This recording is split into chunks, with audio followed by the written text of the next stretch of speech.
हमारे उपराष्ट्रपति माननीय धनखड़ साहब का इस्तीफा हमारे सबके लिए बहुत ही चौंकाने वाला भी है और विश्वास नहीं हो रहा है कि माननीय धनखड़ साहब स्वास्थ्य कारणों से इस्तीफा दे रहे हैं। हालांकि उनका जो रेजिग्नेशन आया है वो स्वास्थ्य कारणों को बताया गया है, लेकिन आप समझ सकते हैं कि पूरे दिन राज्यसभा का संचालन करना और उसके बाद में 23 तारीख को उनका जयपुर में कार्यक्रम होना और महीने में 20 दिन उनके टूर होते रहते थे, तो ऐसे में अचानक इस तरीके का इस्तीफा आना एक तरीके से जो संकेत दे रहा है कि जो कुछ दिनों से उन्होंने अपनी बातें स्पष्ट रूप से मीडिया के माध्यम से किन्हीं प्रोग्राम के माध्यम से कहना शुरू किया था, वो कहीं न कहीं भारतीय जनता पार्टी हाईकमान को नागवार गुजरा। और मैं समझता हूं कि धीरे धीरे परतें खुलेंगी, लेकिन किसान के बेटों के लिए, किसान के लिए, खेती के लिए इनकी सोच ही नहीं है भारतीय जनता पार्टी की।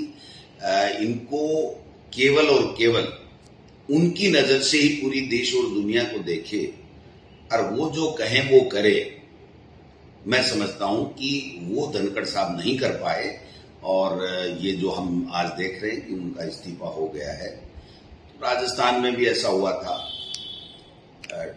काम कराया और फिर पद से हटाया, और अभी भी उपराष्ट्रपति जी भी जो इस्तीफा हुआ है, मैं समझता हूं कि ये काफी कुछ से कलैयां खोलेगा और नई बीजेपी बन रही है जिसमें हम दो हमारे दो, इसके अलावा कोई नहीं। अपना विवेक अगर किसी ने इस्तेमाल कर लिया तो उसको अंजाम भुगतना पड़ेगा।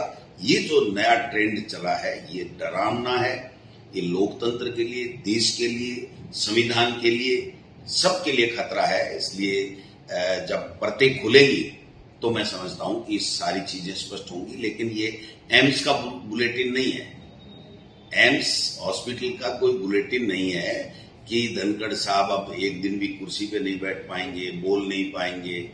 ये उनका जो दर्द है वो एक शालीनता के साथ में उन्होंने अपने रेजिग्नेशन में लिखा है, लेकिन ये हमें सोचने को मजबूर करेगा पूरे देश के लोगों को कि जब धनखड़ साहब ने ये बोला कि विपक्ष दुश्मन नहीं होता है और उसको सहजता से लेना चाहिए, उसका सम्मान करना चाहिए।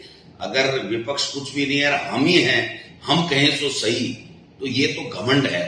तो मैं समझता हूं ये जो लाइन थी वो उनकी आत्मा से निकली हुई थी और इस लाइन को कहीं न कहीं किसी न किसी को बेचैन कर दिया और वो बेचैनी इस्तीफे के रूप में, धनखड़ साहब के इस्तीफे के रूप में हमारे सामने आई है।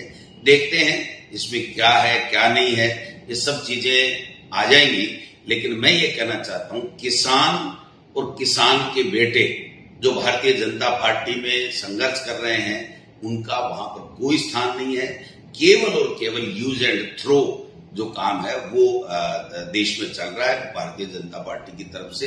ये किसान परिवारों के लिए ठीक नहीं है, किसान कम्युनिटी के लिए, वर्ग के लिए ठीक नहीं है। इसलिए हम सबको सोचना पड़ेगा कि हो क्या रहा है। ये ठीक है, उन्होंने माना है कि भाई मेरा स्वास्थ्य ठीक नहीं है, तो आज हम मान सकते हैं कि स्वास्थ्य ठीक नहीं है, लेकिन एक न एक दिन सच्चाई आएगी कि वास्तव में स्वास्थ्य ठीक नहीं है या इनका जो विवेक है, जो अपना इस्तेमाल करने लगे हैं, उनसे किसी दूसरों का स्वास्थ्य बिगड़ रहा है। ये सब चीजें अभी देखने को मिलेंगी। क्या इसको किसी राजनीतिक वरिष्ठ नेता जो भाजपा के हैं उसको खुश करने के लिए भी माना जा सकता है कि किसी दूसरे को? देखिए, किसी को आप इंसल्ट करके किसी को खुश करो, ऐसा नहीं हो सकता।